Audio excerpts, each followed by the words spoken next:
तो यही चीज आपको बताई थी इन दो साइंटिस्ट ने, this two biologist actually told us कि यार ये इस तरीके से ट्रैवल करता है. So that is something you have to know, ये आपको इसमें याद रखना है. उसके बाद याद रखना कि अभी तक हमें ये पता चल गया था कि आपके जीन्स क्रोमोसोम के ऊपर होते हैं, लेकिन उसका प्रूफ अभी तक आपको मिला नहीं था.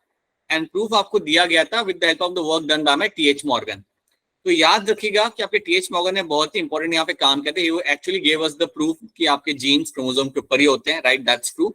एंड उनके थ्रू आपका इनहेरिटेंस यहाँ पे होता है. हमने एक बात आपको बताई थी कि आपके जो टीएच मॉर्गन है, they are known as a father of experimental genetics. That is something you have to know कि आपके फादर ऑफ जेनेटिक्स तो ग्रेगर मेंडल ही है, but father of your experimental genetic is something who is going to be your TH Morgan. So that is something you have to know. अब TH Morgan ने किसके ऊपर studies की थी ज्यादा करके? What was the model he used to use? Drosophila. बिल्कुल से ड्रोसोफिला was the model आपका TH Morgan यहाँ पे यूज कर रहे थे. So फटाफट उसके बारे में हम यहाँ पे देखते हैं क्योंकि लास्ट क्लास में हमने कुछ ज्यादा उस बारे में देखा था नहीं. So let's have a look at that Drosophila and why this Drosophila was used. या लास्ट क्लास में आप लोग मुझे बता रहे थे something about polytene chromosome. Yes, अच्छा याद रहता है तुम लोग को. ठीक है. Now first of all let's try to see couple of things quickly over here कि ड्रोसोफिला पे उन्होंने काम किया था. पहले चीज हम यहाँ पे समझते हैं कि ड्रोसोफिला को आप यूज क्यों करते हो. तो first of all they are cheap to breed, right. इनको ब्रीड करना बहुत ही सस्ता होता है. They are easy to breed over there. Okay, so you can easily cultivate them and they're very cheaply you can breed them. अगर आप देखोगे तो आपका जो फ्रूट फ्लाई है ड्रोसोफिला, ये आपको फ्रूट के आसपास घूमता हुआ आपको मिलेगा. तो अगर आप एक सड़ा हुआ अगर केला जार में रखते हो कुछ टाइम के लिए, तो उसके अंदर आपका ड्रोसोफिला अपना ग्रो कर जाता है. आपके सामने Drosophila start laying over their eggs and कुछ टाइम के अंदर वहां पे आपको ड्रोसोफिला की पॉपुलेशन आपको पे मिल जाएगी. सो दैट्स वन थिंग आप नो. ठीक है. उसके अलावा याद रखना कि ड्रोसोफिला के अंदर आपको मिलेगा देखने के लिए सेक्सुअल डायमॉर्फिज्म. सेक्सुअल डायमॉर्फिज्म आपको यहाँ पे देखने के लिए मिलता है ड्रोसोफिला के अंदर. जब मैं कह रहा हूँ sexual dimorphism, that means what, male and female आप यहाँ पे सेपरेट कर सकते हो. बिल्कुल सही, मेल एंड फीमेल आप यहाँ पे सेपरेट कर सकते हो. याद रखिएगा females are larger than males. Your females are larger than males. So that is also one thing you have to know. उसके अलावा याद रखना कि अगर हम बात करते हैं ड्रोसोफिला की, so Drosophila will be having 4 pairs of chromosome. 4 pairs of chromosomes are seen in my Drosophila. ये भी बात याद रखना, ये भी एक बड़ी इंपॉर्टेंट चीज है कि कितने क्रोमोसोम होते हैं. 4 पेयर होते हैं, मतलब टोटल 8 क्रोमोसोम होते हैं. 4 pairs of chromosome are seen in the Drosophila. तो ये भी चीज आप यहाँ पे याद रखेंगे. हर 2 वीक के अंदर you can have a new generation. After 2 weeks we can get a new generation. We can get a new generation. तो इनको कल्टिवेट करना, इनकी जनरेशन स्टडी करना बड़ा आसान होता है क्योंकि बहुत जल्दी ये लोग रिप्रोड्यूस करेंगे. तो बेसिकली होता क्या है कि आपका ड्रोसोफिला बहुत जल्दी अपना बड़ा होगा, सेक्सुअली मैच्योर होगा and it will also start laying eggs and will also start producing offsprings. ना after 2 weeks we can get a new generation. तो इसलिए ये मॉडल को हम यहाँ पे यूज करते हैं, या ये मॉडल को वाइडली यूज करते हो, यहाँ पे स्टडी करते हो. सो याद रखना 4 pairs of क्रोमोसोम, बहुत जल्दी आपको इनका जनरेशन मिलता है. They are very cheap to breed. इनको ब्रीड करना बहुत एक्सपेंसिव नहीं होता. That's also one thing. Along with that also know that जो हमने बात किया था, you have a presence of a polytene chromosome, और ये पॉलीटीन क्रोमोसोम आपको मिलेगा इन द सलाइवरी ग्लैंड. हाँ जी, it will seen in the salivary gland of your larval stage. आपका जो लार्वा यहाँ पे होगा, जो लार्वल स्टेज पे जो आपको यहाँ पे ड्रोसोफिला होता है, उसके सलाइवरी ग्लैंड के अंदर आपको मिलेगा देखने के लिए आपको पॉलीटीन क्रोमोसोम. कोई बताना चाहेगा कि इसका काम क्या होता होगा? Anyone can tell me what can be the possible role. यहाँ पे क्या एक पॉसिबल रोल हो सकता है यहाँ पे पॉलीटीन क्रोमोसोम का? आप अनम्यूट बता सकते हो, बोलो. सर ये हेल्प करता है, बहुत बढ़िया, बिल्कुल सही है. यस, ये मेरा पुश करेगा मेटामॉर्फिज्म के लिए, right. Polytene chromosome basically help करता है आपके मेटामॉर्फिज्म के लिए. तो लार्वल स्टेज से आप जो एडल्ट बनता है आपका यहाँ पे ड्रोसोफिला का, वो बनाने के लिए आपके यहाँ से कुछ प्रोटीन्स आते हैं from this polytene chromosome. So it helps in metamorphism. So to help in metamorphism. So अब आपको इतना देखो, पॉलीडेंटिन क्रोमोसोम क्या बनाता है, उसका इंपॉर्टेंट रोल क्या होता है, इसको लेके क्वेश्चन आने के चांसेस काफी कम रहेंगे, बट इतना आ सकता है कि मिलता कहाँ पे। तो याद रखना ये भी आपको ड्रोसोफिला के अंदर ही मिलेगा, but in the larval stage. Larval stage में इसका जो स्लावी ग्लैंड होता है उसके अंदर मुझे पॉलीडेंटिन क्रोमोसोम देखने के लिए मिल जाएगा। तो ये कुछ बेसिक चीजें आपको याद रखनी है अबाउट ड्रोसोफिला, और याद रखना है बहुत इजीली कल्टिवेट किए जा सकते थे, इसलिए टीएच मॉर्गन ने इनके ऊपर स्टडी किया था। एक और चीज आप यहाँ पे याद रखेगा कि टीएच मॉर्गन को in the year of 1933 T H Morgan receive the Nobel Prize. T H Morgan को 1933 के अंदर उन्हें मिला था इनका Nobel Prize because of his work in the field of experimental genetics. याद रखना, he was a father of your experimental genetics.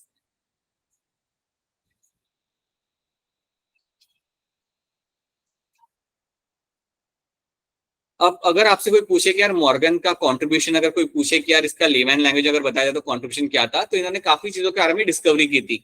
He actually found number of things जो आपके सेल के अंदर होती है, like he talked about something like your linkage, he talked about recombination, इन्होंने बात किया था then something about my sex linkage. वैसे कई सारे टर्म्स इन्होंने हमें समझाए थे जिनके ऊपर इन्होंने लाइट शेड की थी, जिसकी वजह से हमें काफी चीजें पता चली थी।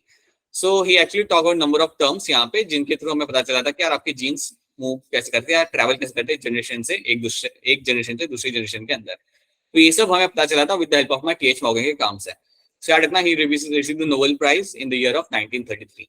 तो ये एक बेसिक इन्फो आपको याद रखनी है अबाउट टीएच मॉर्गन और उनके काम को लेकर। अब हम क्या करेंगे, हम बात करेंगे हमारे लिंकेज के बारे में। टीएच मॉर्गन ने जिस चीज के ऊपर काम किया था, जिस चीज पर उनका मेजर स्टडी था, that was all about my linkage. So let's try to talk about linkage and let's see what linkage actually means. So linkage की हम यहाँ पे पहले डेफिनेशन देख लेते हैं। Linkage is a tendency of a genes to stay together during inheritance through generations without any chance or separation due to their being present on the same chromosome। अब ये डेफिनेशन को आपने देख लिया, इसको आप इग्नोर भी कर सकते हो, इसको पहले हम समझते हैं। Let's try to see what is linkage over here. Let's see, assume करते हैं कि मेरा एक क्रोमोसोम है, अज्यूम करते हैं कि मेरा यहाँ पे क्रोमोसोम है और यहाँ पे लगे हुए मेरे यहाँ पे दो जीन, यहाँ पे मेरे दो जीन लगे हुए, एक जीन मेरा यहाँ पे लगा हुआ है और दूसरा जीन मैं उसके आसपास यहाँ पे बना देता हूँ। So you have two genes over here. अब क्योंकि मेरे यहाँ पे दो जीन लगे हुए हैं एंड लेट्स से इस जीन का मैं नाम देता हूँ that is my gene R, और ऊपर वाला जो जीन है मेरा यहाँ पे उसको मैं जीन का नाम देता हूँ लेट्स से जीन एन। अब यहाँ पे एक चीज याद रखना, आपके पास दो जीन है और ये दोनों जीन कोई ना कोई कैरेक्टर को कंट्रोल कर रहे होंगे। अगर ये दोनों जीन एक ही क्रोमोसोम में आपको मिल रहे हैं और अगर ये बहुत पास में है एक दूसरे के, तो काफी लाइकली चांस है कि हमेशा एक जनरेशन से दूसरे जनरेशन के अंदर ऐसे ही ट्रैवल करेंगे। एक बार फिर सुनो, अगर मेरे दोनों जीन एक ही क्रोमोसोम के ऊपर हैं तो ये ट्रैवल करेंगे एक जनरेशन से दूसरे जनरेशन के अंदर साथ में, ये एक दूसरे से सेपरेट नहीं होंगे। अगर ये दोनों एक ही क्रोमोसोम के ऊपर है और काफी पास में है, देन याद रखना ये दोनों जीन हमेशा साथ में रहेंगे एंड साथ में ये आगे ट्रैवल करेंगे। और जब मैं कह रहा हूँ ट्रैवल करेंगे, दैट मीन्स व्हाट, एक जनरेशन में से दूसरे जनरेशन के अंदर। सो अगर ऐसी कंडीशन अगर आपको यहाँ पे देखने के लिए मिलती है, then I can say this is example of my linkage. तो लिंकेज में आपको यही चीज याद रखनी है that you will have two genes on the same chromosome. That's the first thing you have to know. मेरे दो जीन यहाँ पे होंगे एंड लाइक जो जीन हो मेरे यहाँ पे, वो दोनों के जीन मेरे यहाँ पे सेम क्रोमोसोम के ऊपर है, दोनों काफी पास में है। और क्योंकि दोनों यहाँ पे काफी पास में है, I will get to see that more likely I will find them moving from one generation to another generation together. ये दोनों साथ में ही मूव करेंगे। सो दैट इज समथिंग यहाँ पे हम लिंकेज की डेफिनेशन में हम देखते हैं। डेफिनेशन को आप वापस देखिए थोड़ा सा। Linkage is a tendency of a gene to stay together during inheritance through generation. यही मैं आपको कह रहा हूँ कि इनकी टेंडेंसी है साथ में रहने की generation to generation without any change और सेपरेशन। देखो ये लोग सेपरेट नहीं हो रहे। क्यों सेपरेट नहीं हो रहे? आपका आंसर होगा सिंपली कि यार दोनों बहुत पास में है। क्योंकि दोनों बहुत पास में तो उनका सेपरेशन होने के चांसेस यहाँ पे काफी कम हो जाते हैं due to being present on the same chromosome. दोनों साथ एक ही क्रोमोसोम के ऊपर है, सेपरेट नहीं हो रहे and are moving from generation to generation together. This in a very general term is called as my linkage. ये चीज आपको यहाँ पे समझनी है। अब एक चीज मैं आपको आगे बढ़ने के पहले बता, एक चीज आप यहाँ पे याद रखिएगा कि आपने अपने 10th में पढ़ा होगा समथिंग लाइक योर मियोसिस, ठीक है। Yes. मियोसिस Yes, के sir. अंदर आपने पढ़ा है something like your crossing over, recombination, ये भी हमने पढ़ा है मियोसिस के अंदर, Yes, sir. राइट। मैं बड़ा खुश हूँ अगर आपसे कोई मुझे बताएगा कि मियोसिस के कौन से स्टेज पे होता है रिकॉम्बिनेशन। लैक्टिन का स्टेज होता नहीं है, पहली चीज। हाँ जी, पैकेटिंग स्टेज, पैकेटिंग स्टेज होता है, राइट, ठीक है। पैकेटिंग स्टेज पे आपको क्रॉसिंग ओवर। तो क्रॉसिंग ओवर बेसिकली बेटा क्या होता है कि समझो आपके यहाँ पे क्रोमोसोम है, अब आपको तो ये चीज पढ़ाई गई थी, क्रोमोसोम है, देन एक क्रोमोसोम आपके यहाँ पे and they will undertake the crossing over, then they will undergo the crossing over. से यहाँ पे भी समझे क्रोमोसोम मेरा एंड इसका आएगा यहाँ पे क्रॉस ओवर होगा, ठीक है। And that's how you find कि क्रॉसिंग ओवर आपके इस तरीके से आप होता है। और जब क्रॉसिंग ओवर आपका यहाँ होता है तो आपके जीन्स एक्सचेंज होते हैं। अगर आपके जीन्स यहाँ पे एक्सचेंज होते हैं, that is what you have learn कि जब क्रॉसिंग होगा तो बेसिकली आपका जेनेटिक मटेरियल यहाँ पे आपका हो रहा है एक्सचेंज। बट अगर मेरे दोनों जीन बहुत पास में होते हैं ना, तो वो क्रॉसिंग ओवर होने के बाद भी वो अलग नहीं होते, वो साथ में रहते हैं। They are remaining always together, and because they are always remaining together over here, and what will happen कि लाइक हमेशा आपको एक जनरेशन से दूसरे जनरेशन में वो दोनों जीन साथ में ही दिखेंगे हमेशा। So that is also something which will happen over here. सो ये चीज आपको यहाँ पे याद रखनी है कि लिंकेज का बेसिक डेफिनेशन यहाँ पे क्या है कि आपके कुछ जीन्स है, they are on the same chromosome, they move from generation to generation without any change, ना ही सेपरेशन करके, ना ये अलग हो रहे हैं ना कोई चेंज हो रहा है, and they are moving from one generation to another generation together. So that is going to be called as my linkage, ठीक है। लिंकेज का इतना बेसिक डेफिनेशन यहाँ पे समझ आ रहा है? Yes, sir. Yes, sir. Yes, sir. ठीक है, अगर नहीं आ रहा था बता दो, will understand this thing again and again multiple times, ठीक है। And with the course of time आपको समझ आएगा, और दो तीन चीज यहाँ पे देखोगे तो आपको समझ भी आ जाएगा। अब जब हम लिंकेज की बात करते हैं, जब हम लिंकेज की बात करते हैं तो यहाँ पे हम दो टर्म्स यहाँ पे यूज करेंगे। एक टर्म आपका होता है यहाँ पे लिंक्ड जीन, और एक आपका होता है यहाँ पे as a unlinked gene. So let's see what are these two terms over there. एक होता है आपके यहाँ पे लिंक्ड जीन, एक होता है आपके यहाँ पे अनलिंक्ड जीन। तो ये दो टर्म्स को हम यहाँ पे समझेंगे। So let's try to see these two terms. जब हम लिंकेज को समझते हैं तो आपको दो टर्म यहाँ पे रखने हैं। एक आपका यहाँ पे टर्म होता है जिसे हम कहते हैं linked genes, and you have one term is known as my unlinked genes. तो यहाँ पे हम पिक्चर को यहाँ पे ऑब्जर्व करते हैं। अगर आप इस पिक्चर को ध्यान से देखेंगे तो आपको क्या दिखेगा, जैसे आप एक क्रोमोसोम को आप देखो, अभी इसी क्रोमोसोम के ऊपर दोनों जीन आपको यहाँ पे दिख रहे हैं। जीन 1 भी आपको यहाँ पे दिख रहा है जो थोड़ा छोटा दिखेगा आपकी स्क्रीन पे, बट आपको दिखेगा, और जीन 2 भी आपको यहाँ पे दिखेगा, ठीक है। अब दोनों जीन काफी पास पास में है एक दूसरे के, so I can very clearly say that they are linked genes. जब दो जीन एक सेम क्रोमोसोम के ऊपर होते हैं, जब दो जीन सेम क्रोमोसोम के ऊपर होते हैं, जो आपको यहाँ पे दिख रहा है, they are on the same chromosome, so I am going to call them as a linked gene. Simple सी बात है, बड़ा ही सिंपल सा हिसाब है। अगर मेरे दो जीन सेम क्रोमोसोम पे लगे हुए हैं, then I am going to call them as a linked gene. That is one thing you have to know. On the other hand आप अनलिंक्ड जीन का यहाँ पे एग्जांपल देखो। इसमें अगर आप देखोगे तो ये दोनों जीन अलग अलग क्रोमोसोम के ऊपर है, they are not on the same chromosome, ठीक है। दोनों जीन मेरे अलग अलग क्रोमोसोम के ऊपर हैं। तो क्योंकि मेरे दोनों जीन अलग अलग क्रोमोसोम के ऊपर हैं, सो फॉर एग्जांपल इसको आप ऐसे समझ लो कि ये है मेरा क्रोमोसोम नंबर 5 और ये है मेरा क्रोमोसोम नंबर 7, और ये दोनों जीन अलग अलग क्रोमोसोम के ऊपर लगे हुए हैं। अब क्योंकि मेरे दोनों जीन अलग अलग क्रोमोसोम के ऊपर है, so I am going to call him as a unlinked gene. याद रखिएगा, अगर मेरे दो जीन अलग अलग क्रोमोसोम के ऊपर लगे हुए होते हैं, then I am going to call them as a unlinked gene. तो ये एक डिफरेंस आपको यहाँ पे पता होना चाहिए, that you can have a linked gene and you can have a unlinked gene, right. So unlinked gene तो समझ आ रहा है। अब देखो एक चीज समझो यहाँ पे, अच्छा मैं आपको आगे समझाता हूँ, लेट मी एक्सप्लेन दिस आगे। सी लिंक्ड जीन के हम यहाँ पे थोड़ा सा डेफिनेशन यहाँ पे देखते हैं, बड़ी सिंपल है। Present on the same chromosome and do not show independent assortment but remains together and are inherited. तो इतना तो पता चल जाए कि लिंक्ड जीन हमेशा साथ में रहेंगे, राइट। ये इंडिपेंडेंट असॉर्टमेंट शो नहीं करते, राइट, और एक साथ ही इनहेरिट करेंगे यहाँ पे। जैसे कि हमने यहाँ पे देखा, हमारे जो यहाँ पे जीन है दो ब्लू एंड ग्रीन वाले, ये अलग नहीं होंगे, ये अलग नहीं होंगे, ये साथ में रहेंगे and they will move from generation to generation together. सो ये सेपरेट यहाँ पे आपके नहीं हो रहे, they are not showing independent assortment. अब होता क्या इसके अंदर, आपको जो प्रोजीनी यहाँ पे मिलेगी, आपको यहाँ पे जो प्रोजीनी यहाँ पे मिलेगी, that will only going to be my parental type. जो भी आपको यहाँ पे प्रोजेनी मिलेगी यहाँ पे आपको मिलेगी ऑफ माय पेरेंटल टाइप। अब इसको थर्ड पॉइंट देखने के पहले मैं आप लोगों से एक सवाल पूछना चाहता हूँ, उसका आंसर करिएगा सोच के। आपने पी प्लांट का मोनोहाइब्रिड क्रॉस देखा था? Yes, sir. Yes, sir. That is Yes, something sir. that monohybrid cross of your pea plant, right? अगर आप उसका क्रॉस याद हो तो मैं उसका एक एग्जांपल लेके आपको समझा रहा हूँ यहाँ पे, राइट? वैसे ही हम लोग यहाँ पे क्रॉस देखते हैं, वैसे हम यहाँ पे क्रॉस देते हैं, उसमें हम लेते हैं फॉर एग्जांपल हम लेते हैं purple flower and white flower, वो हम यहाँ पे एग्जांपल लेते हैं। तो अज्यूम करता हूँ कि मैं पर्पल फ्लावर को यहाँ पे टैग करता हूँ with a capital P, that is for my purple flower, और व्हाइट फ्लावर को मैं टैग करता हूँ एज अ स्मॉल पी। ठीक है, कैपिटल मतलब डोमिनेंट, स्मॉल पी मतलब रिसेसिव। ठीक है, अब समझो मैं करता हूँ पहले यहाँ पे cross capital P into small P, तो मुझे मिलेगा यहाँ पे मेरा कैपिटल पी स्मॉल पी। ये हो गया मेरे, हाँ ये मेरे सारे फ्लावर होंगे मेरे यहाँ पे पर्पल। ठीक है, मेरे यहाँ पे सारे पर्पल में यहाँ पे मुझे देखने के लिए मिले। ठीक है, अब मैंने क्या किया, मैंने क्या इसकी सेल्फ क्रॉसिंग की, मैंने जैसे हम जो नॉर्मली करते हैं वही यहाँ पे मैंने इसकी सेल्फ क्रॉसिंग में यहाँ पे करता हूँ। अब जब मैं यहाँ पे इसकी सेल्फ क्रॉसिंग करूंगा तो क्या होगा, I will write the gametes capital P small P capital P small P, ये मैंने यहाँ पे गैमेट्स लगा दिए, सेल्फ क्रॉसिंग कर रहा हूँ मैंने। ठीक है, याद रखना इसकी मैं सेल्फ क्रॉसिंग कर रहा हूँ, राइट? और यहाँ पे लगा दिया। सो ये this capital P small P capital P small P and then small P, right?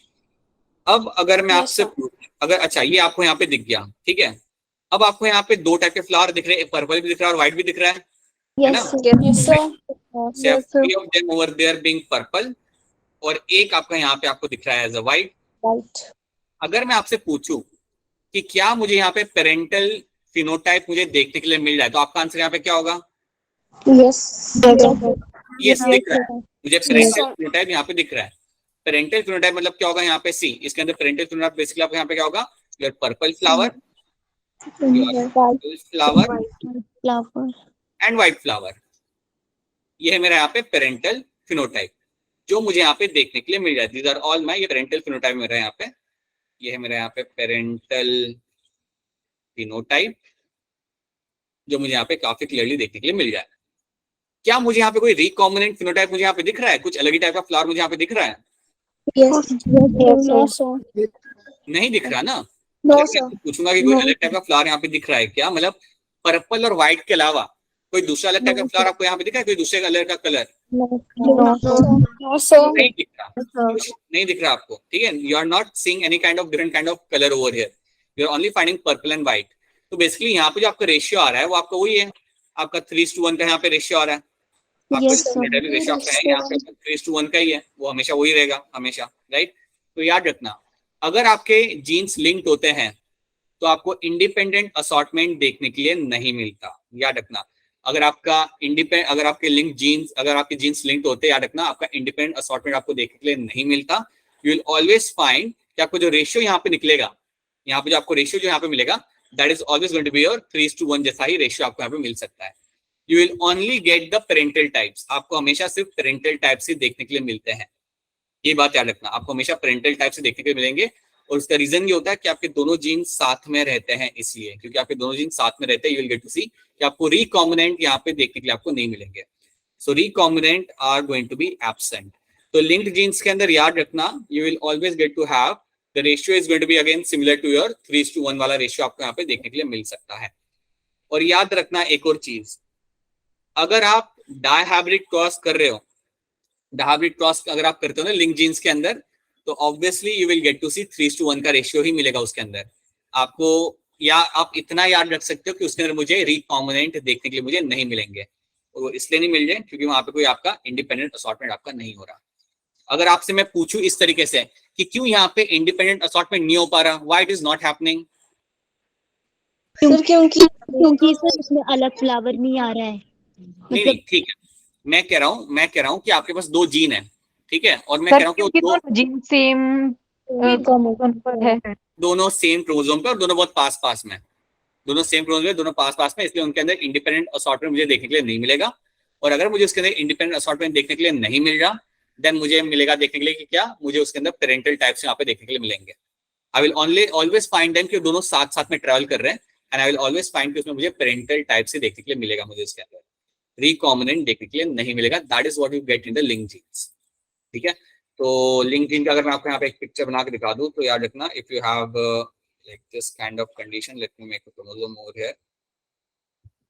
ये अगर मेरा क्रोमोसोम यहाँ पे, फटाफट दो जीन में यहाँ पे बनाता हूँ, दो जीन यहाँ पे बनाता हूँ. एक मेरा ब्लू वाला यहाँ बना दिया, दूसरा बना दिया मेरा यहाँ पे ऑरेंज वाला, राइट. वो देख के पता चलता है these are my linked genes. उसको कुछ देखने, these are going to be example of my linked genes. These are my linked genes.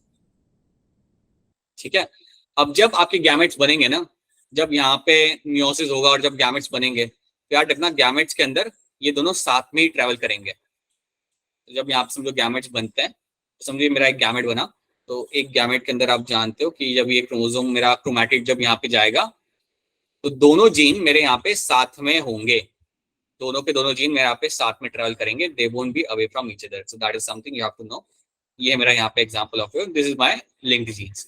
सो ये हमेशा आपके साथ में ट्रेवल कर रहा है. ठीक है, अनलिंक्ड जीन्स यहाँ पे देखते हैं, बड़ा ही सिंपल सा हिसाब है यहाँ पे. These genes occur on a different chromosome. These genes occur on a different chromosome and show independent assortment. I'm going to show the independent assortment. Recombinants are formed over there. बिल्कुल opposite है यहाँ पे. आपके यहाँ पे जो gene present होंगे ये अलग अलग क्रोमोसोम के ऊपर होंगे. ठीक है, यहाँ पे आपके अगर दो जीन की अगर मैं यहाँ पे बात करूँ, तो दोनों ही जीन मेरे कोई अलग अलग क्रोमोसोम पे यहाँ पे प्रेजेंट है. सो एक क्रोमोसोम यहाँ पे कहीं, दूसरा क्रोमोसोम मेरा कहीं यहाँ पे है, राइट. ये है मेरा क्रोमोसोम नंबर 5 और ये है मेरा क्रोमोसोम नंबर समझो 8. मतलब होमोलोगस पेयर ये नहीं है. तो एक जीन 5 के ऊपर है, एक जीन आपका है 8 के ऊपर, दोनों दूर दूर यहाँ पे लगे हुए हैं. एक जीन 5 के ऊपर लगा हुआ है मेरा यहाँ पे, एक जीन लगा मेरा यहाँ पे 8 के ऊपर, right. So these are the example of my unlinked genes. अब अगर यहाँ पे अनलिंक्ड जीन्स है, तो याद रखना मुझे रिकॉम्बिनेंट देखने के लिए मुझे यहाँ पे मिले थे, मुझे मिलेंगे. मुझे रिकॉम्बिनेंट देखने के लिए मुझे यहाँ पे मिलेंगे. अब आप मुझे बताइए, मेंडल ने सबसे पहले रिकॉम्बिनेंट कौन से क्रॉस के बाद मिले थे उसे देखने के लिए? डाइहाइब्रिड क्रॉस के बाद. बिल्कुल सही. मेंडल को जो सबसे पहले जो मिले थे देखने के लिए आपके रिकॉम्बिनेंट, वो मिले थे डाइहाइब्रिड क्रॉस के बाद, जिसमें से like wrinkled yellow and brown green वाले नए नए रिकॉम्बिनेंट उसे वहां पे मिले थे. तो याद रखना, मेंडल को तो याद मालूम नहीं थी, बट मेंडल जब स्टडी कर रहा था तो उसके कई सारे जो जीन्स थे ना, they were present on a different chromosome. Pea plant के कई सारे जो जीन्स थे, they were on a different chromosome. और क्योंकि वो डिफरेंट क्रोमोसोम के ऊपर थे, इसलिए मेंडल को वहां पे इंडिपेंडेंट असॉर्टमेंट देखने के लिए मिल जाता. समझो इस बात को.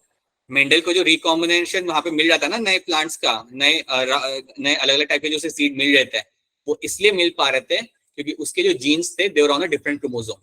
And when they were on a different chromosome, you know that you call them as a unlinked genes. ठीक है, तो इसमें आपको रिकॉम्बिनेशन देखने के लिए मिलेगा. और मेंडल को भी मिला था. याद रखना, मेंडल वाली स्टोरी याद रखना, ताकि आपको थोड़ा रेफरेंस याद रहे. उसको आपको याद हो उसका रेशियो क्या मिला था उसको? 9:3 मिला था.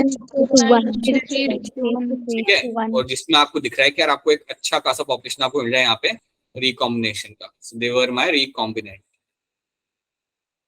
अब जरूरी नहीं है कि आपको हमेशा ये रेशियो मिलेगा. याद रखना, अगर आपके जीन्स अनलिंक्ड है तो जरूरी नहीं कि आपको ये रेशियो मिलेगा, बट आपको रिकॉम्बिनेशन यहाँ पे जरूर मिलेगा. You will always get to see recombinants over here. That is something you have to know. ठीक है, सो ये हम ऑलरेडी देख चुके हैं मेंडल वाली स्टोरी. सो याद रखना हमेशा, what are my unlinked and linked genes. क्या सबको लिंक्ड एंड अनलिंक्ड जीन्स यहाँ तक याद रहेंगे? Yes sir. तो आगे जाके कोई गड़बड़ नहीं होनी चाहिए जब ये दोनों टर्म्स आपके सामने आते हैं तो. ठीक है, now let's talk about quickly. एक बार हम यहाँ पे लिंकेज के बारे में बात कर लेते हैं. यार इसको डिस्कवर किसने किया था? सो बेटसन एंड पनेट ने इसे डिस्कवर किया था, राइट. इन द 1906 में इन्होंने डिस्कवर किया था in the sweet pea plant के अंदर. स्वीट पी प्लांट के अंदर उन्होंने ये चीज को डिस्कवर किया था. ठीक है, बट इनकी डिस्कवरी के बाद लाइक इन्होंने सिर्फ डिस्कवर किया था कि लिंकेज वहां पे है, बट उसे सही तरीके से प्रूव किया था आपके टीएच मॉर्गन ने. It was your Morgan, again यहाँ पे आ रहेगा, it was your Morgan in 1910 who clearly proved and defined the linkage, right. तो लिंकेज डिस्कवर तो किसी और ने किया था, बट जो प्रूफ किया था, क्लियर तरीके से प्रूफ किया था और जिसको डिफाइन किया था, वो आपके टीएच मॉर्गन ने किया था in the year of 1910. So that is one thing you have to know. ठीक है, अब इतना तुम्हें पता है कि लिंक्ड जीन्स मतलब दो genes on the same chromosome. And unlink मतलब genes on the separate chromosome. So that is something you know. ठीक है. अब इसमें क्या होता है मालूम है? Let's talk about my chromosomal theory of linkage. T H Morgan ने जो अपने काम किया था या उन्होंने जो स्टोरी बताई थी, उस स्टोरी को हम यहाँ पे समझते हैं. तो टीएच मॉर्गन ने जो भी 1910 के अंदर 1910 में जो भी उन्होंने काम किया था, उसके एक समरी हम यहाँ पे देखते हैं. तो टीएच मॉर्गन ने एक चीज ये बोली थी दैट क्रोमोसोम्स और I would say genes are aligned on chromosomes and they are placed in a linear fashion. So उन्होंने बोला था कि आपके जो जीन्स होते हैं they are on a chromosome in a linear fashion. So linear तरीके से आपके क्रोमोसोम को प्लेस किया जाता है, आपके जीन्स को प्लेस किया होता है क्रोमोसोम के ऊपर. सो that is one thing he said that genes are present on chromosome linearly. So linear तरीके से आपके जीन्स आपके क्रोमोसोम पे लगे होते हैं, एक के ऊपर नीचे, like 1 2 3 4, like you will find not in a numeric way but 1 2 3 ऐसे करके आपके सारे आपके जीन वहां पे लगे होंगे. सो लिनियरली आपके वहां पे जीन्स लगे होते हैं. That is one thing he said.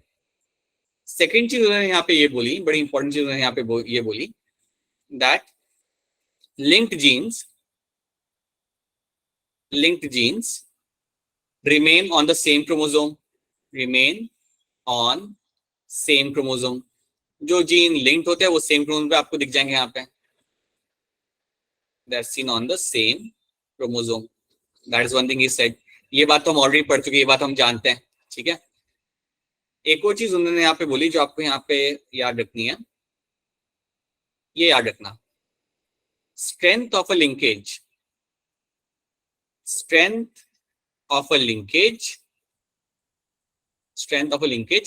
depends on distance between two genes.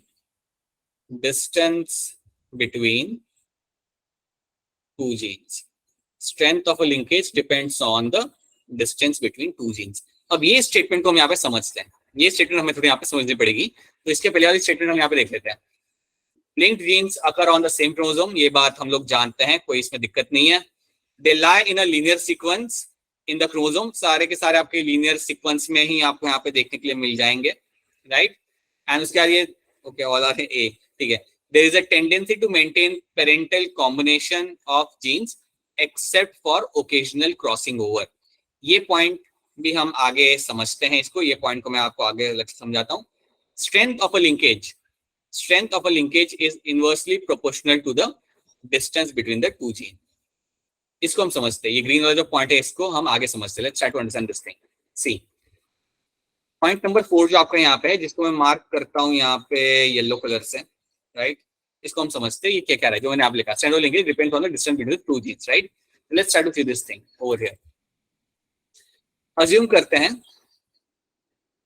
ये मेरे पास है क्रोमोसोम यहाँ पे. ठीक है. इस क्रोमोसोम का नाम मैं देता हूँ यहाँ पे let's say B12.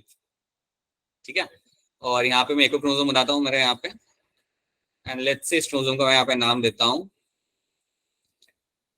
B9. Okay. अब यहाँ पे समझो कि आपका यहाँ पे लगा हुआ है, आपका यहाँ पे जीन या one gene over here, and यहाँ पे भी एक जीन बनाता हूँ मैं यहाँ पे उस वही कलर का.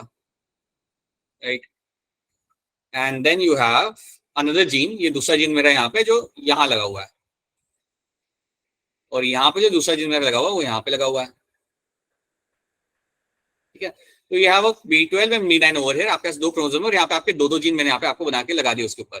ठीक है. आप मुझे ये बताओ, ये पिक्चर देख के इनमें से किसके अंदर ज्यादा स्ट्रॉन्ग लिंकेज है, B9 के अंदर या B12 के अंदर? B9.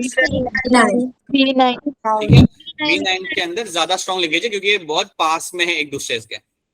B12 जो आपका यहाँ पे है वो थोड़े दूर है. यहाँ पे both of them are linked genes. याद रखना दोनों के दोनों मेरे यहाँ पे लिंक्ड जीन्स है, लेकिन जो B12 है उसमें मेरे जो थोड़े जीन्स है वो यहाँ पे दूर है. Right. That is something which I will be finding over here. Right. तो उसने ये बोला, आपके टीएच मॉर्गन ने ये बोला that strength of a linkage depends on, और उसने ये बोला strength of the linkage is inversely proportional to the distance between two gene.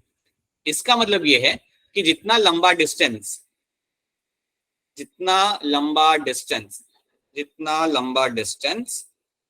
ये है मेरा यहाँ पे डिस्टेंस, राइट, जितना लंबा डिस्टेंस उतना ही मेरा होगा weak linkage. I will have a weak linkage, or I can say I will have a like less strong linkage. Okay, so जितना लंबा डिस्टेंस मेरा यहाँ पे होगा, so more the distance, right, less is the strength of the linkage. ये नीचे arrow जो कर रहा हूँ ना, that means less is a strength of the linkage. जितना आपका दूर दूर रहेगा आपके जीन, उतना ही आपके लिंकेज का स्ट्रेंथ होता है कम, राइट. आप जानते हो कि यार मेरा जो B9 है उसका लिंकेज का स्ट्रेंथ बहुत ज्यादा है. आपको यहाँ पे काफी क्लियरली दिख रहा है कि यार यहाँ पे डिस्टेंस आप देखो बहुत ही कम है. यहाँ पे तो distance over here is very less, right, over here distance is going to be very less. अब तुम जानते हो कि अगर यहाँ पे मेरा डिस्टेंस काफी कम है, if you have a very less distance over here, आप कह सकते हो कि यहाँ पे जो मेरा लिंकेज का जो स्ट्रेंथ होगा, strong linkage होगा, right. So I'll have a strength of the linkage will be very high. So now I will have a strength of linkage is going to be very high.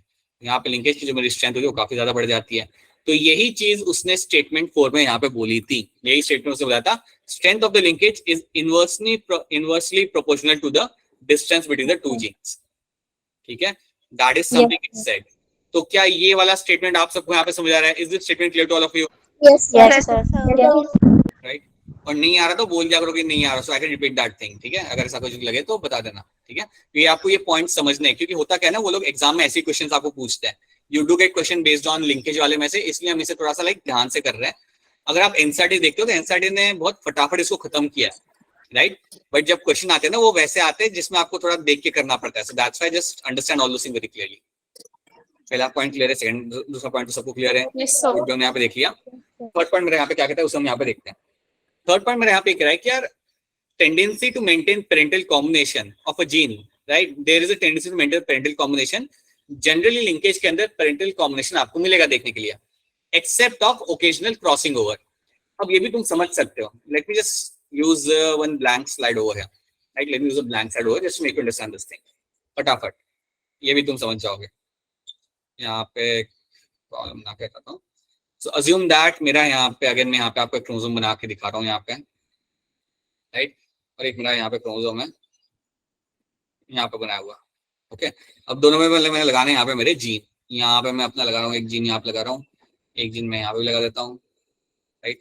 और एक gene मैं यहाँ पे लगाता हूँ green वाला यहाँ पे, राइट. और यहाँ पे मैं लगाता हूँ ये यहाँ पे लगाता हूँ ग्रीन वाला. ठीक है, ठीक है. अब ये वाले क्रोमोसोम को मैं नाम देता हूँ जर्सी नंबर 7, एंड ये इसका नाम देता हूँ मैं जर्सी नंबर 18.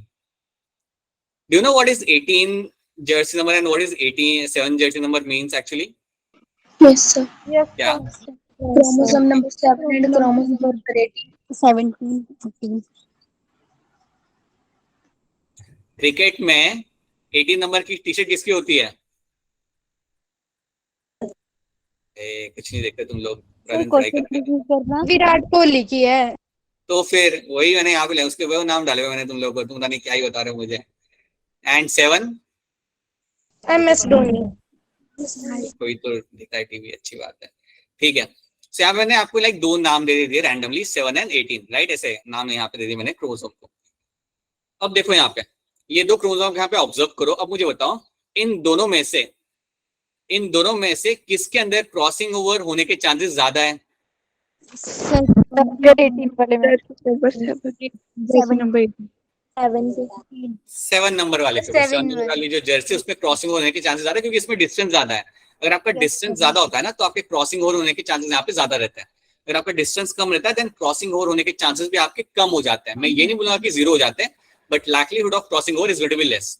तो यहाँ पे भी क्रॉसिंग ओवर हो सकता है, but that is going to be less likely. So less likely crossing over, less likely crossing over, and this is going to be like more likely crossing over, more likely to have, मतलब chances यहाँ पे ज्यादा है to have crossing over.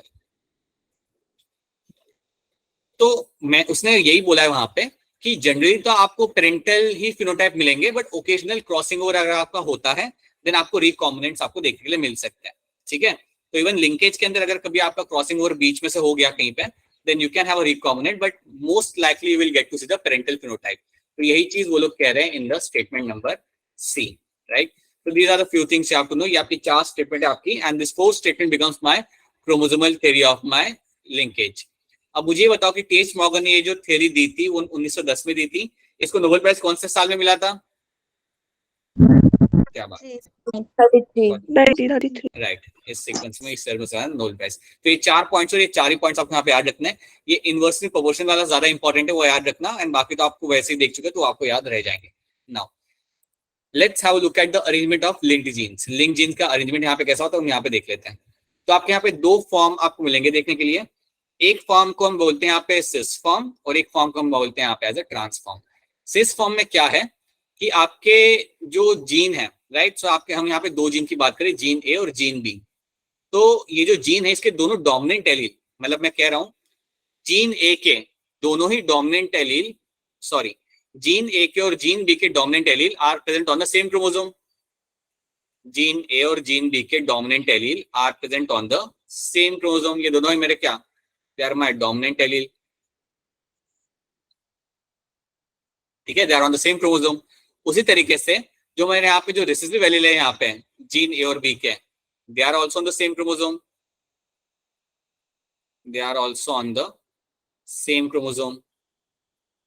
तो this becomes example of my cis kind of arrangement. ऐसी arrangement को हम यहाँ पे बोलते हैं सिस टाइप ऑफ अरेंजमेंट, और इसको मैं इस तरीके से लिखता हूँ, like I will be writing like this. अब याद रखना जब मैं मॉर्गन के एक्सपेरिमेंट करूंगा तो मैं कुछ ऐसे ही लिखूंगा, ए भी लिखूंगा, स्लैश डालूंगा और फिर ए भी लिखूंगा, ठीक है। यहाँ पे मैं वैसे नहीं करूंगा, कैपिटल ए स्मॉल है, कैपिटल बी स्मॉल भी, ऐसे नहीं करने वाला मैं, right. So I will be writing something like this, capital A capital B, बीच में स्लैश, फिर दूसरे क्रोमोसोम पे स्मॉल ए स्मॉल बी।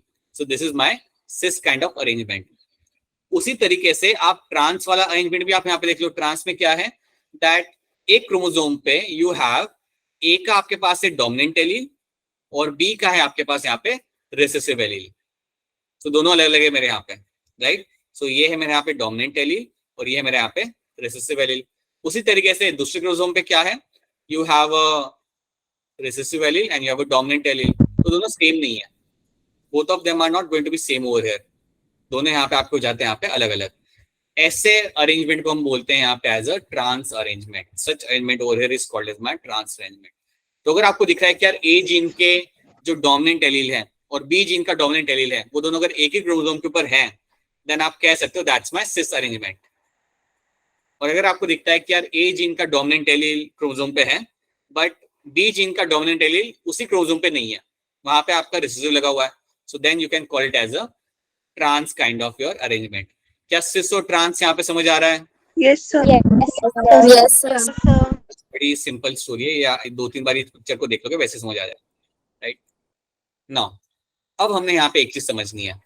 जब हम बात करते हैं लिंकेज की, let me right it down over here. जब हम बात करते हैं लिंकेज की, अब हम स्पेसिफिकली लिंकेज की बात कर रहे हैं, और अगर मैं यहाँ पे स्पेसिफिक तरीके से लिंकेज की बात कर रहा हूं तो मुझे बताइए क्रोमोसोम के ऊपर जीन, मतलब मुझे ये बताइए कि क्या दोनों जीन मेरे क्रोमोसोम पे लगे होंगे या कहीं और होंगे?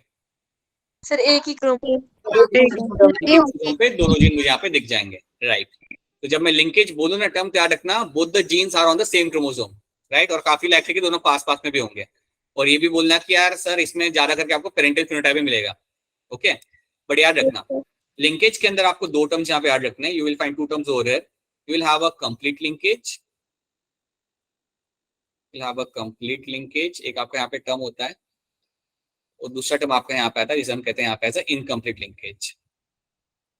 जिसे हम बोलेंगे यहाँ पे as I write over here, कहाँ लिखूं यहाँ लिखता हूँ इनकम्प्लीट लिंकेज, इनकम्प्लीट लिंकेज। अब ये 2 टर्म्स को मैं यहाँ पे समझना है, याद रखना these are a part of my linkage only. Linkage के अंदर 2 टर्म्स आपको यहाँ मिलेंगे, एक होता है आपके यहाँ पे कंप्लीट लिंकेज, एक आपका होता है यहाँ पे incomplete linkage. So let's try to see them. इनको हम यहाँ पे देखते हैं और इनको हम यहाँ पे कोशिश करते हैं समझने की। So let's try to understand that. Let's have a look at the complete linkage. Genes located on the same chromosome do not separate. याद रखना अगर कंप्लीट लिंकेज है तो आपको यहाँ पे कोई सेपरेशन मिलेगा नहीं।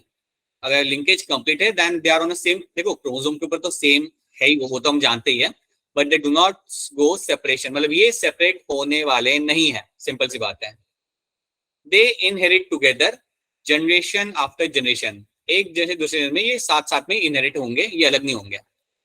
Due to absence of crossing over, इनके अंदर क्रॉसिंग ओवर आपको देखने के लिए मिलेगा ही नहीं, इसमें आपको क्रॉसिंग ओवर देखने के लिए मिलेगा ही नहीं, because it is showing the complete linkage, इसलिए इसे हम कंप्लीट लिंकेज यहाँ पे हम कह रहे हैं, right. Only parental phenotype is observed, only parental phenotype is going to be observed, so that is one thing you will find out कि आपका इसमें सिर्फ आपको पेरेंटल फिनोटाइप ही देखने के लिए मिलेगा। तो आपको एक रैंडम एग्जांपल यहाँ बता देता हूँ, एक कंप्लीट लिंकेज का एग्जांपल। समझो मेरे यहाँ पे क्रोमोसोम है और मेरे यहाँ पे लगे हुए यहाँ पे जीन, अब मैंने उनको इतना पास में बनाना है कि कोई चांस ही ना रहे कि उनको भी क्रॉसिंग ओवर उसके बीच में हो सके, दैट्स वन एंड दैट्स दूसरा वाला, राइट।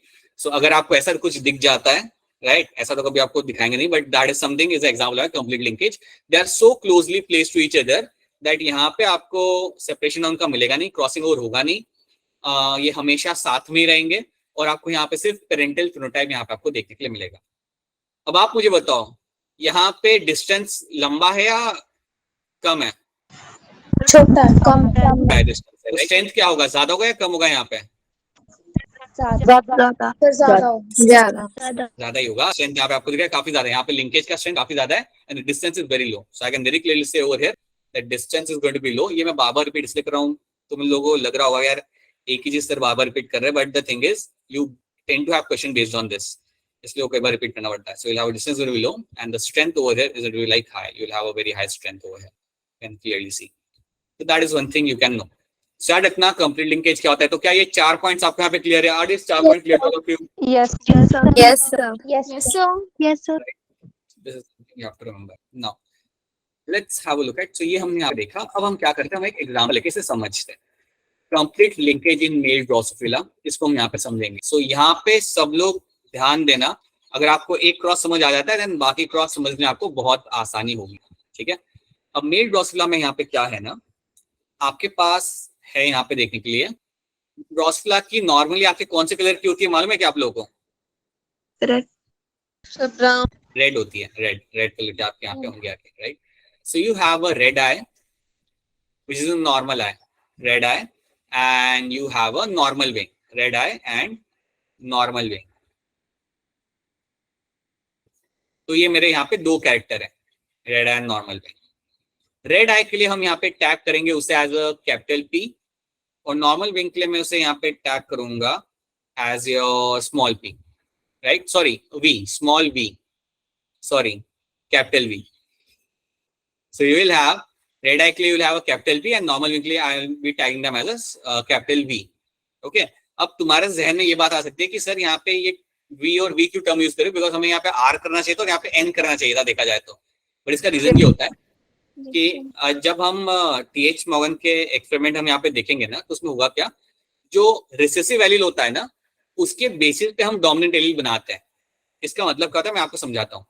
ये आपका है wild character, this is a dominant character, red I is a dominant character, normal wing is a dominant character. अब एक और यहाँ पे कैरेक्टर में यहाँ पे लिखता हूँ, purple I, purple eye and vestigial wing, vestigial wing. Vestigial wing मतलब पता वो होते हैं जिसमें विंग तो है लेकिन वो उड़ने के लिए आप यूज नहीं कर सकते। विंग तो आपके पास है but you can not use them for flying, मतलब वो उससे तो उड़ नहीं सकते, उसे हम कहते हैं वेस्टिजियल विंग, ठीक है। एंड पर्पल है। अब तुम यहाँ पे समझोगे कि क्यों वहां पे हम कैपिटल पी यूज करते हैं, क्योंकि पर्पल आई के लिए हम यहाँ पे यूज करेंगे स्मॉल पी, राइट, और वेस्टिजियल विंग के लिए हम यहाँ पे यूज करेंगे हमारे यहाँ पे स्मॉल वी, ठीक है।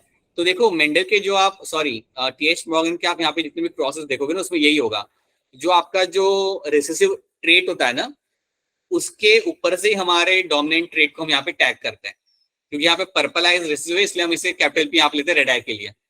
समझ आ रहा है थोड़ा थोड़ा? That is this is a tagging you need to first of all know क्या रेड आई वगैरह क्या है और नॉर्मल वगैरह क्या है। अब देखो हम क्या करेंगे, हम लेंगे नॉर्मल रेड आई और नॉर्मल विंग वाला एक ड्रोसोफिला को हम पकड़ते हैं यहाँ पे।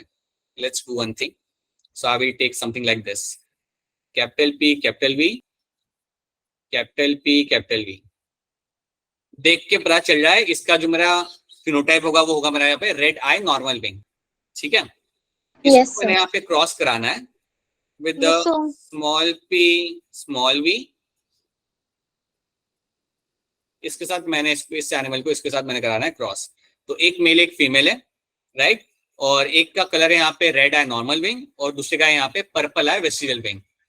आई होप आपको समझ आ रहा है मैंने बीच में स्लैश क्यों लगाया, क्योंकि अभी अभी हमने यहाँ पे देखा था ना, we have seen this thing over here. Yes sir. तो इतना मुझे बता दो, बड़ी खुशी होगी मुझे जान के अगर आप मुझे इसका आंसर दोगे तो। ये कैपिटल पी कैपिटल वी और कैपिटल वी जो यहाँ पे है ये सिस या ट्रांस है? Sir capital V capital V है वो स्मॉल p स्मॉल वो ट्रांस। ये राइट, ये जो मेरे हैं ये मेरे यहाँ पे सिस है। ठीक है, I get to see this one over is going to be cis over. ठीक है, so I can see over here that is going to be cis, right. अब यहाँ पे मैं यहाँ पे क्या करूँ, now let me see what I will be doing over here. अब मैं यहाँ पे क्रॉस करूंगा तो ऑब्वियसली यहाँ से जो मेरा गैप बनेगा वो बनेगा यहाँ पे कैपिटल पी कैपिटल का मेरा गैप बनेगा यहाँ पे, और यहाँ से मेरा गैमेट यहाँ पे बनता है स्मॉल पी स्मॉल वी। बहुत बढ़िया, राइट, ये मेरे यहाँ पे गैप बन गया। तो अल्टीमेटली यहाँ पे जो मेरा प्रोजिनी बनेगा इन दोनों का क्रॉस होगा मेरे यहाँ पे and I will get to have progeny.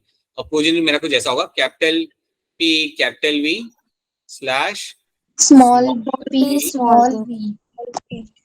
Small P small V. बता दो इसका क्या कलर होगा, क्या विंग होगा, बता दो इसमें क्या मिलेगा मुझे देखने के लिए। Purple sir red eye normal wing. गड़बड़ कर रहे हो तुम लोग, जो पर्पल कह रहे हैं यहाँ पे capital P stand for red guy, red eye normal Red eye normal. Red eye normal wings. ठीक है, देखो रेड आई, देखो कैपिटल पी है मतलब रेड आई, कैपिटल पी मतलब मेरा यहाँ पे रेड आई, ठीक है, और वी मेरा यहाँ पे मतलब कैपिटल वी मतलब मेरा नॉर्मल विंग, और ये मेरे डोमिनेंट एलील है। समझे इस बात को, ये मेरे डोमिनेंट एलील है। So that is my red eye normal wing, मेरे यहाँ पे रहेगा मेरे यहाँ पे phenotype. So that will my red eye and normal wing. वो होगा स्टार्टिंग में वो कंफ्यूजन होगा, इसलिए मैं बोलूंगा आपको रेकमेंड करूंगा कि क्रॉस करना जब भी आपको मौका मिले, असाइनमेंट में निकाल के या मॉड्यूल में निकाल के या जो भी आपका शेयर किया जाता है उसमें निकाल क्रॉस करो। एक बार क्रॉस बैठ गया फिर वो ऐसे गड़बड़ नहीं होगी, because at times even I can think of यार कैपिटल पी है तो पर्पल नहीं, capital P is going to stand for my red eye, capital V stand for my normal wing. So that is why red eye normal wing will be my phenotype over here. ठीक है, तो ये आपने यहाँ पे कर लिया, आपको मिल गया आपके यहाँ पे F1 जनरेशन। अब आप क्या करते हो यहाँ पे, what you do over here कि F1 जनरेशन के जो यहाँ पे आपके मेल्स है ना, हाँ जी बेटा बोलो क्या हो गया, कुछ नहीं हुआ, ठीक है। F1 जनरेशन में आपको यहाँ पे जो मिल गया ना, इसका आप कराओगे टेस्ट क्रॉस। अब मुझे आप में से कोई बता दे क्या टेस्ट क्रॉस होता क्या है? सर रिसेसिव के साथ करवाते हैं क्रॉस। हाँ, मैं कराऊंगा यहाँ पे क्रॉस मेरे रिसेसिव पेरेंट के साथ।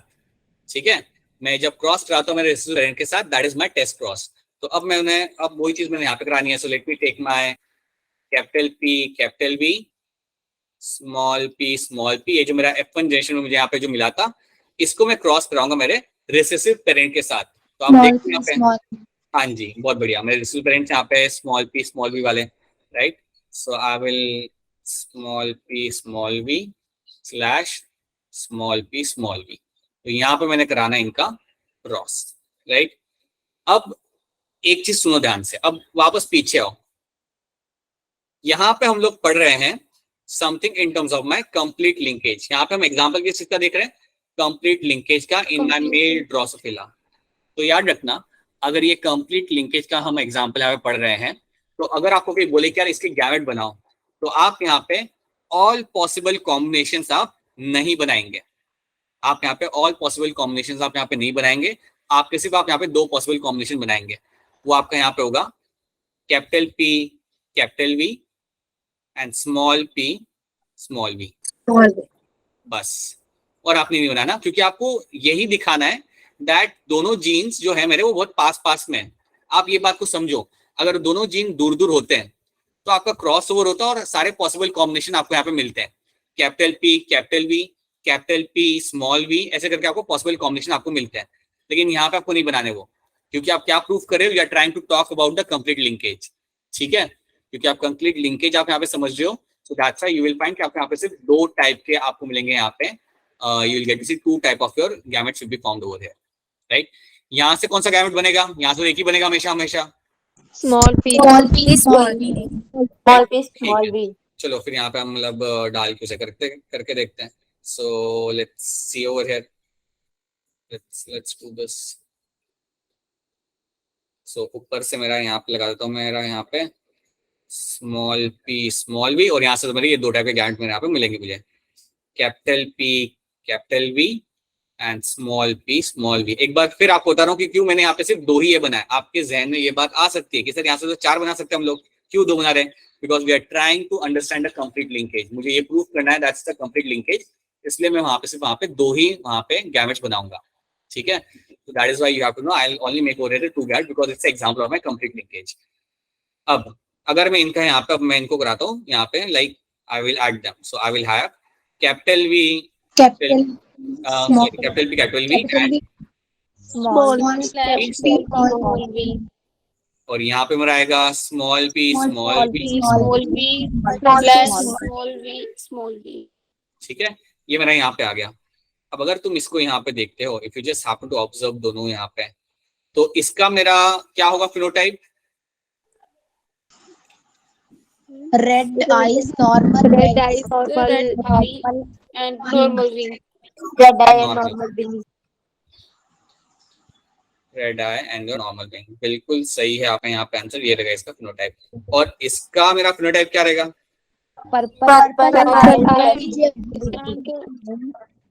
Vestigial wing. हाँ जी, purple eye and vestigial wing.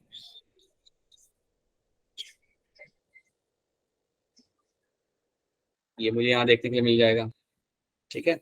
अब ये बताओ, क्या यहाँ पे मुझे रिकॉम्बिनेंट देखने के लिए यहाँ पे मिल रहा है? No sir. कोई मुझे यहाँ पे रिकॉम्बिनेंट देखने नहीं मिला। जो भी मुझे यहाँ पे दिख रहा है they are all my parental type. जो भी मुझे यहाँ पे दिख रहा है they are all my parental. जो भी मुझे यहाँ पे फिनोटाइप मिल रहा है they are parental phenotype. Red eye normal wing parents में था, पर्पल आई वेस्टिजियल विंग भी आपके यहाँ पे पेरेंट्स के अंदर था। एंड दैट इटसेल्फ, ये जो मेरा क्रॉस है, this itself becomes example of my complete linkage. ये जो क्रॉस मुझे इसमें जो मुझे मिला देखने के लिए parental phenotype, that's why I can say this is example of my complete linkage. ये मेरा कंप्लीट लिंकेज यहाँ पे जाहिर करता है। तो क्योंकि आपको यहाँ पे पेरेंटल फिनोटाइप आपको मिल रहा है देखने के लिए, सो आई कैन से कि यार जो जीन के जो डिस्टेंस है ना वो बहुत कम है, तो ये हमेशा साथ में ट्रेवल करेंगे। यहाँ पे आपको क्रॉसिंग ओवर देखने के लिए नहीं मिलेगा कभी भी, and because of that I can से it is example of my complete linkage. तो ये एग्जांपल याद रखना, complete linkage in male Drosophila. Complete linkage का एक एग्जांपल याद रखना, that is in the male Drosophila, जहाँ पे you have character like your I colour and your wing type, ठीक है। और ये सिर्फ 2 लेंगे तब ये फिनोटाइप रेशो गलत होगी कि मतलब 2 भी ले सकते हैं हम रिसेसिव? समझा नहीं बेटा, वापस बोलेंगे? सर जैसे आपने ऊपर लिया है ना, मतलब एक ही लिया है ऊपर पर्पल आया और वेस्टिजियल विंग, अगर हम उसे 2 ले लें मतलब कि पुनेट स्क्वायर में 4 मतलब बना ली, जैसे स्मॉल पी स्मॉल वी फिर capital P capital V small, same आएगा। करके देखो आप, यहाँ पे सेम आएगा। फॉर एग्जांपल मैं मतलब मेरे देखो गैमेट तो यहाँ पे 2 ही बनेंगे, गैमेट यहाँ पे 2 ही बनेंगे, ठीक है। तो उसमें पनेट स्क्वायर में डाल देता हूँ, पनेट स्क्वायर में डाल लेता हूँ। अगर मैं पनेट स्क्वायर यहाँ पे बनाता हूँ, let's say I make a Punnett square over here, right. So what I will be doing, एक मेरा बनेगा यहाँ पे gamete capital P capital we, दूसरा मेरे यहाँ पे बनेगा मेरा क्या, स्मॉल पी स्मॉल वी। ये करो ना Preeti? Yes sir, right, that's the same thing you are saying ना। और यहाँ पे मैं अपना क्या लगाऊंगा, यहाँ पे I will be giving that one this one only, I will have the small V small P small V, right, everything remains the same, ठीक है। बल्कि मुझे 2 डालने की भी जरूरत नहीं है, मैं अगर 1 डालूंगा तब मुझे सेम ही मिलेगा, क्योंकि yes sir, I hope you are getting this, दोनों में बॉक्स में मुझे सेम ही मिलेगा, ठीक है।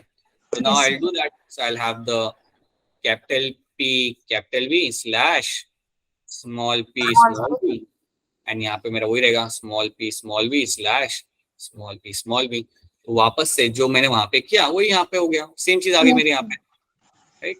Red eye normal wing and this purple I vestigial wing यहाँ पे मिल जाएगा, ठीक है। That's what you see. So this is what you find happening in the complete linkage. ये क्लियर है सबको यहाँ पे? Is this part clear to all of you? Yes, sir. Strongly recommend all of you to यार इतना पढ़ के आना। अगली क्लास में जब मिलोगे ना कल, जो मैं आपके साथ शेयर करूंगा उतना ही आप देख के एक बार आना, तो अच्छा रहेगा, right? Do that. So I also mention over something और इनकम लिंकेज में यहाँ पे आपको डाल के दूंगा, एक बार देख के आओ, राइट? एक बार आपके इस पे हाथ बैठ गया, देन क्रॉसेस करने में आपको काफी आसानी होगी और काफी जल्दी क्रॉस करके आप आंसर निकाल पाओगे। So that will be helpful for you to an extent. So yeah these are the things you have to know. इतनी चीज याद रखना है जो हमने यहाँ पे किया। उसके अलावा मैंने यहाँ पे क्या किया, I have also added over here this thing. मैंने यहाँ पे क्रोमोसोमल थ्योरी ऑफ इनहेरिटेंस जो दी थी सडन बबरी में, उसके यहाँ पे स्टेटमेंट्स डाल के रखी है, ये भी आप देख लीजिएगा। इसका एक मैं पीडीएफ भी आपके साथ शेयर कर दूंगा, so please make sure go through that as well, so that like these are the statements which you have to remember और एटलीस्ट अंडरस्टैंड। रिमेंबर तो ठीक है, कोई एक्सपेक्ट नहीं करा कि आप साथ के साथ याद रखें, बट एटलीस्ट समझो कि वो क्या क्या रहते हैं। That's it, right? That's I've just made them in a slightly simpler language so that possibly you can remember all those statements. ठीक है? Already, well, if you have any question, then please go ahead and ask your questions. अगर आपके पास कोई questions हैं यहाँ पे, then please अपने questions आप